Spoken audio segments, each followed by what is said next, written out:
Say I'm Already probably here. quote-unquote an expert on privacy, but not on cybersecurity.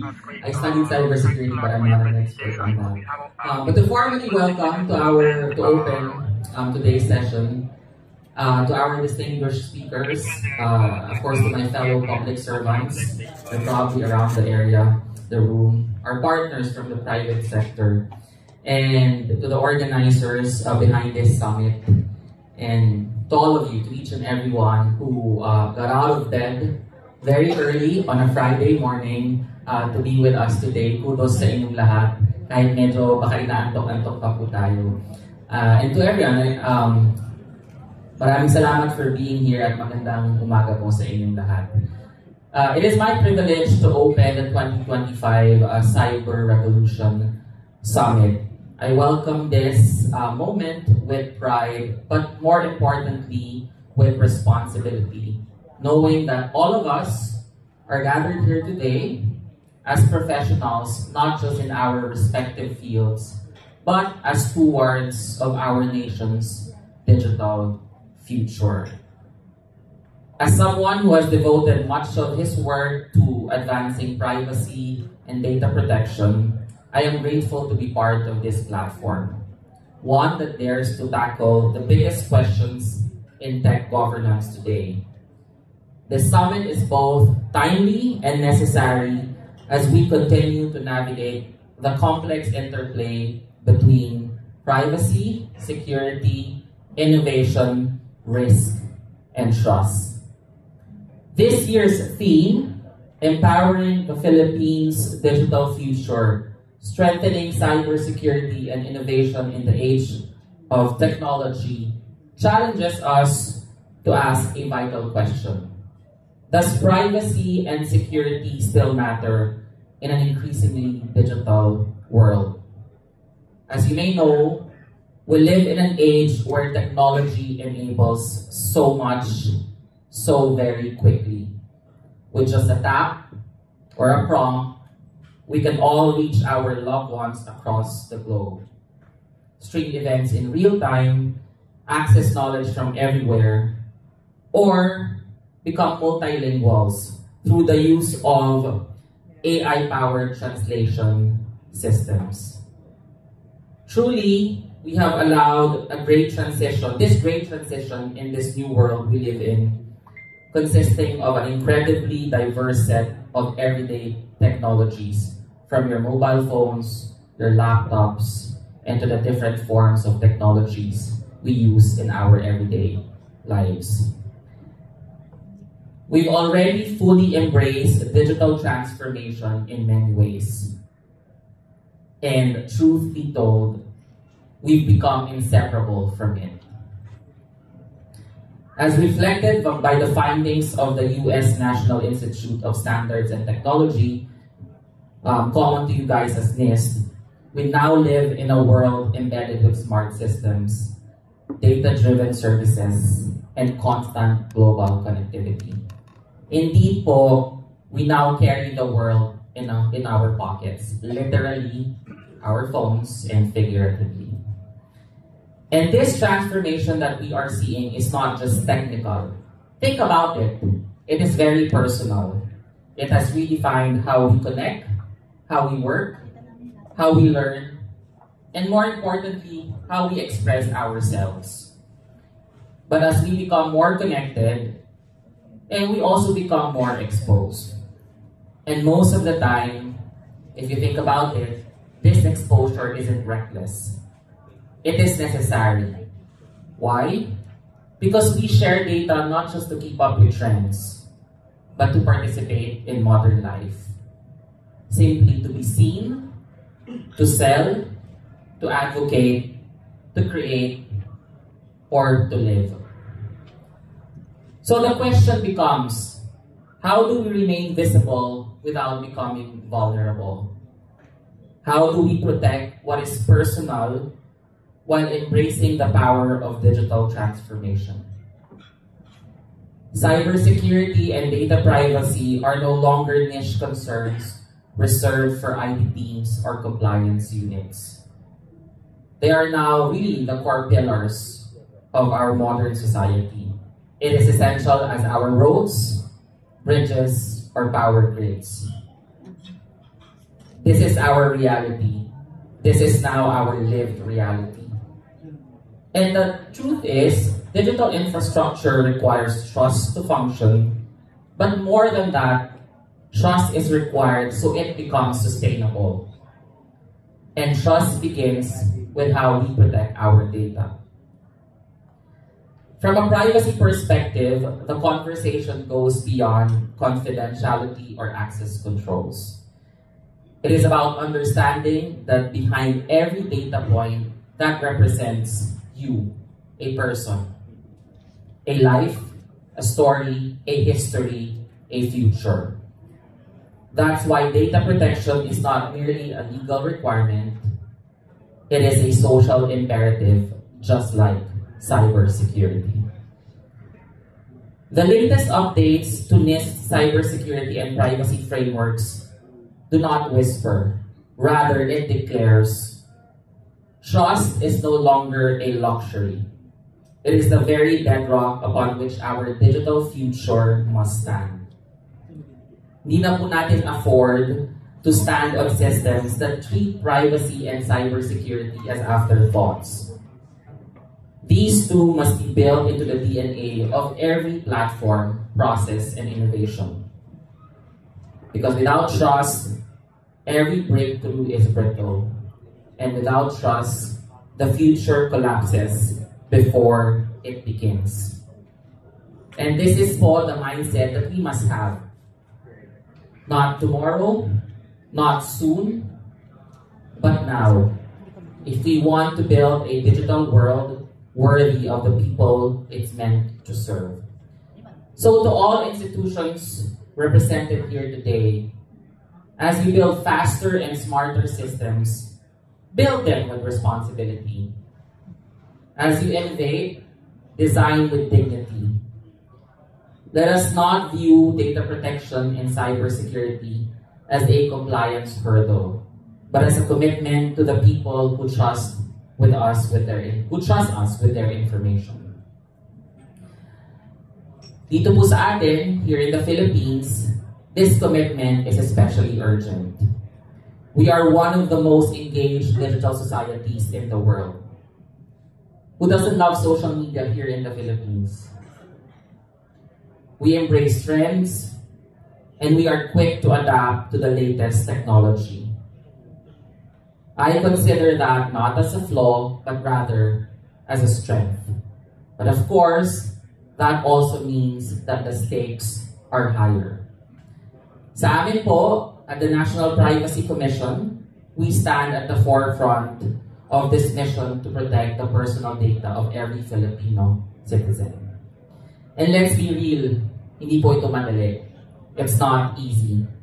I bet some of you, or maybe all of you, your children, your nieces, or even your parents have asked for your help to download an app or to create a social media profile. In fact, I was just reviewing my messages, my exchange of messages with my dad on my way to the hotel today. And last Thursday, he texted me, sabi niya sa akin, Nick is my nickname in my family. Paano ba mag-download ng Telegram and WhatsApp? My dad is 83 years old. They're all based in the US. So I responded, why? Sabi niya sa akin, kasi yun na daw ang gagamitin nilang magbabarkada para mag-usap. Can you imagine? They're all in their 70s or 80s. Yung grupo po ng tatay ko dito sa Pilipinas. And they're going to use Telegram or WhatsApp. So, when I got this message, when I was thinking of my speech today, it made me realize that this is really the life that we live in now. This is the world that we live in now. And we must acknowledge that digital engagement has really become a part of defining our identity. Kung yung tatay ko po na 83 years old, how much more yung mga anak po natin at mga magiging anak nila in the future. And this won't stop. I personally believe that there is no end to this. And that is exactly why our work becomes even more critical. Kaya po sa National Privacy Commission, if mapapansin niyo po, we've doubled down on responsible innovation. This year, we launched a privacy complaint hotline in partnership with the DICT, offering faster access to redress mechanisms. We also issued a guidance on privacy-enhancing technologies, recognizing the need to embed ethics in sectors like health, finance, and insurance. We've also just released our circular on body-worn cameras, and we are going to release guidance on the processing of biometric data as well as privacy engineering. Who would have thought that the words privacy and engineering would go hand in hand? More importantly, we continue to champion inclusive digital transformation. What do we mean by this? It puts people at the center, not just the system. Because digital progress means very little if it leaves people behind. Our approach must ensure that every Filipino, regardless of age, background, sexual orientation, or access to resources, can meaningfully participate in the digital world. This means designing processes in your companies or designing systems that are not only secure and efficient, but also accessible, equitable, and human-centered.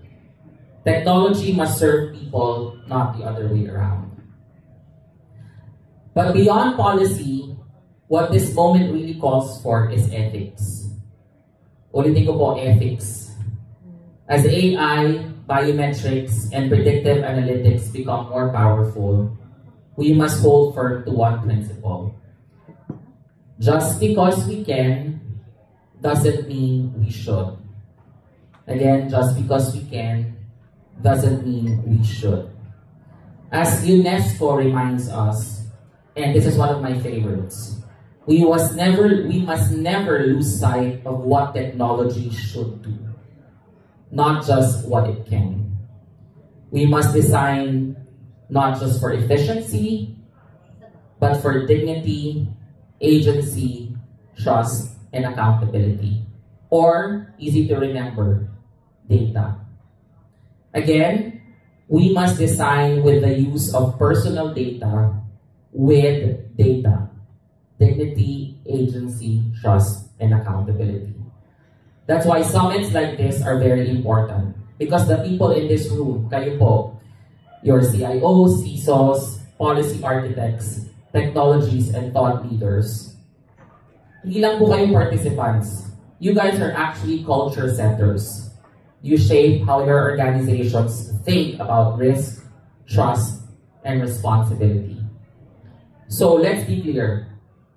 Privacy and cybersecurity can no longer live in silos. They are not the burden of one team, but rather they are the responsibility of all. And of course, in the spirit of international cooperation, let us go beyond dialogue. Let us commit to collective actions. Alam niyo po, the threats we face in the cyberspace, hindi naman po sila, they don't recognize borders. And you guys very well know this. Malware, they don't need a visa. Ransomware, hindi naman po yan pinitigilan o pinapatigil sa ating customs, sa ating immigration borders. This is why we must build bridges across nations, industries, and sectors to develop resilient, privacy and security-centric infrastructures that can stand against both current and future threats.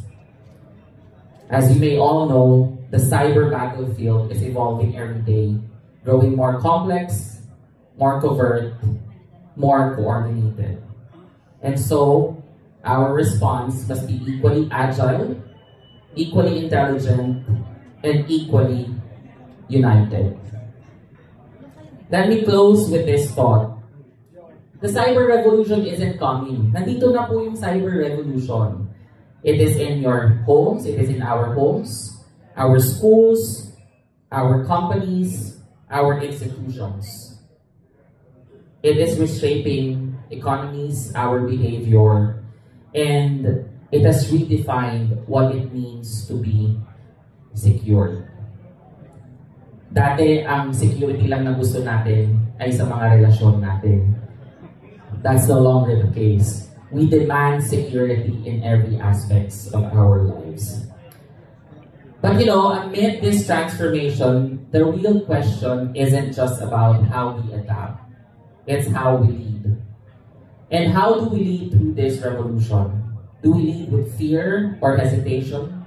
Or should we lead with foresight, courage, and principle? This summit, please remember, is not just about exchanging insights. It's about forming alliances and building a shared vision. We must reimagine cybersecurity not as a line of defense, but as a launchpad for innovation, foundation of trust, and guardians of our rights and freedoms in the world that we live in today.